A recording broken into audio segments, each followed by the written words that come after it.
What's up, guys? Welcome back to the channel. I hope everybody's doing well today. We're with the WaterBox 7225. Before we start, please smash that like button for me. It really helps out with the algorithm, and I really appreciate the support that everybody has been showing so far. Like I said before, we're with the WaterBox 7225. This build has been kind of just dragging along. I just got so much to do on the bottom right here, and I'm just waiting for parts. I didn't want to start on the manifold yet because I didn't have the doors situated, and I needed everything on the bottom right here cleared out so I can kind of mock up the doors and kind of hang them. But today I wanted to work on the bottom pieces right here. I originally had some frost film that I was going to put on the back of this tank, but since everything's so crisp and clear and I wanted to still see through the tank and out into my backyard, I decided against using the frost film for the main tank right here and just leaving it clear so we can have that clear view through the window. So today I wanted to work on the bottom pieces right here. This is a Trigger Systems 42-inch sump, and these two right here, they're 29-gallon breeder tanks. Everything just kind of fit perfectly horizontally like this, but I wanted to use that frost film on these pieces right here to kind of minimize distractions and things like that. With my Red Sea Reefer 350, which is over here. It's a big mess right now, but let's see if we can get in the sump. My bottom sump right here, you turn on the lights. Ooh, that's better. You can see the bottom and the sides, they were painted white. It kind of just removes the distractions and things like that. So looking at the sumps right here, I didn't want to see all the way to the back, things like that. So I was going to use the film to remove the distractions of seeing through the sumps and the two breeder tanks right here. So today for this video, I'm just going to be doing these three items, the sump and the two tanks. We'll take it outside and we'll do measurements and we'll slap on that frost film. I don't have it here right now, but I'll show you once we're outside. In the backyard right now. I got the two breeder tanks out here first.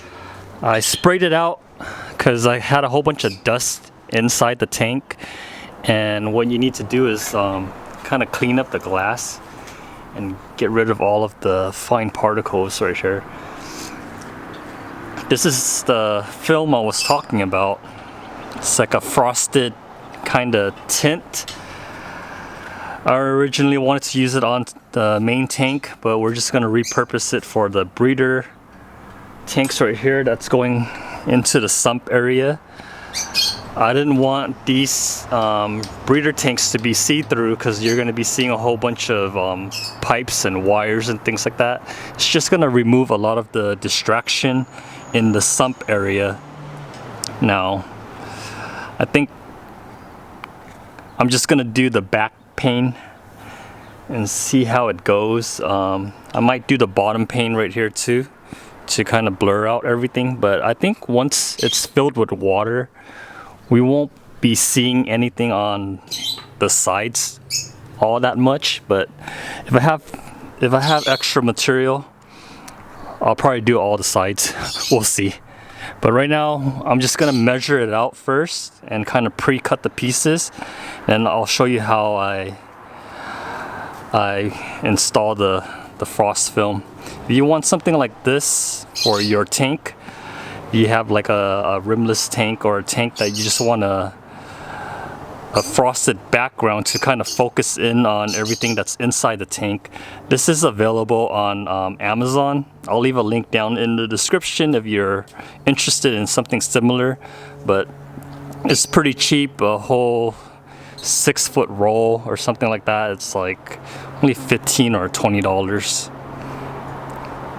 Yeah, let me cut this out and we'll do a how-to guide on frosting the backs. Alright guys, so I got the 2 pieces measured out, and what it is it's a film that has a cling on it. You're gonna have to separate this out, but to get everything together you need a spray bottle with just regular water. People have some specialized squeegees, but I've been using this. It's just a putty knife from Home Depot. It's like 98 cents or something like that.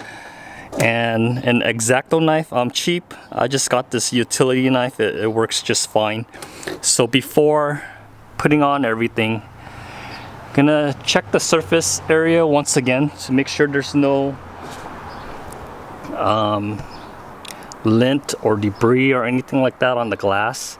I got some rubbing alcohol on this paper towel right here, but I'm gonna wipe off as much of the debris as you can, and if there's anything stuck on the glass or anything like that, just scrape it off, because once you press this material on, if there's anything underneath, it's just gonna be really obvious because you can't press it down. Over here as well, so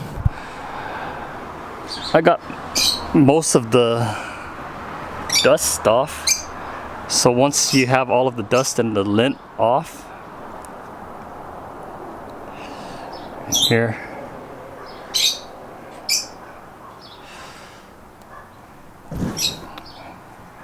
seems like I can't get this thing fully clean. Alright, once you have it to your liking, you're gonna get the spray bottle and just wet it.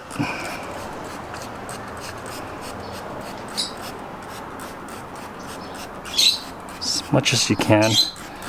So now, I only got 2 hands, so I gotta separate this 2 pieces right here. And we're gonna lay it onto the aquarium. Let me turn this off, I'll separate it, and then once I have it on, I'll show you how it looks. This is what I mean when I say I'm separating the film from the cling, I guess. We're gonna remove it, we're gonna get the frosted piece, throw it onto the tank. Alright, I got the piece on. You can see a lot of the air bubbles right here. So what you do is just push them out to the edge. You can use your hand, but this putty knife helps to, so you can see the bubble right there, you just push it out. Just gonna keep doing this until you see no air bubbles. Okay, so we squeegeed out all of the air bubbles, and then I got a rag and soaked up all of the excess water all around it. It's looking pretty good. I'm pretty happy with it. It didn't take too much time at all. And this is a pretty cheap mod to kind of remove all of the distractions under the tank. I'm still undecided if I want to do the bottom piece right here, because once the water's in, usually the bottom is kind of just reflective of whatever, and you can't really see down all the way into the bottom, if you guys know what I'm talking about. But yeah, let me get the other tank done, and we'll move these 2 in, and then we'll get the sump out. So here's the second tank. Got it done as well. Just like a couple seconds, just slap it on and squeeze out the bubbles. It's pretty straightforward. I'm gonna get some lunch and then we'll pull out the sump and see what we can do. Got the sump out. So this whole time I thought it was 42 inches. It's actually 39 inches. I got just enough for the back and the 2 sides. On the bottom, I'm gonna do it as 2 pieces because I ran out of material to have one continuous piece. But it's just the bottom. No one's gonna like look up close or anything like that. So I got it sprayed down right now. I'm gonna remove the film right here. I measured it out. Remove the film, and I'm gonna apply the the frost on there. Let's see how this turns out. Alright, it's looking pretty slick. I'm liking it a lot so far. We're gonna see how this looks under the sump and everything, but yeah, this thing was pretty quick to lay down and very easy to remove the bubbles. It's just gonna remove a lot of the distractions under the sump and give everything a nice crisp look. I'm gonna do the two sides and then we'll figure out the bottom. Guys, I got the two sides on. The back. There's the other side right here. Now this is the bottom. I'm gonna go with another type of material.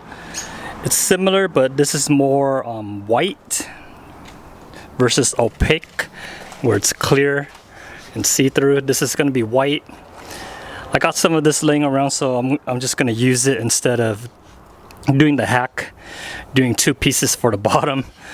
I could do a one piece in white like this, and I think it works out because with the white, it makes it really easy to see if it's like dirty or needs maintenance or anything like that. So we're gonna lay this on and see how it looks. Alright guys, here's the bottom. It's kind of similar after it's laid down, but it's just more white, I guess, and less clear. You can see the difference right here from the top and the bottom. But from far away, I don't think anyone would notice. So I got all of the sides done. I think I'm gonna do the two breeder tanks, the bottoms as well. I'm gonna leave this out here, and once I get everything in, I'll show you how it looks. Alright, so I got everything in, the two breeders, the 29 breeders, and the trigger system sump right here. With the two breeders, I don't really notice off the bat because it's just the back pieces that are frosted. When we have water filled up with these tanks right here, the reflection is just gonna remove our visibility of the bottom right here and the sides, so I'm not too worried about that. I got a little bit lazy and I didn't wanna wrap the bottom right here. I do notice with the sump right here, it's more lightened up, I guess, and you don't see in back right there. You don't see the distraction in the back and on the bottom. I just can't wait to fill this up with water. Let me know in the comments section down below what you guys think, but I'm just gonna wrap it up for this video. It took me like most of my Saturday just to do this right here. The next step is getting doors on this stand. I'll update you guys with that on the next video. So yeah, be sure to check back often, and I'll have more videos on this WaterBox 7225 build. Yeah, that's it for today. I hope you guys have a great weekend, and I'll catch you guys on the next one. Bye.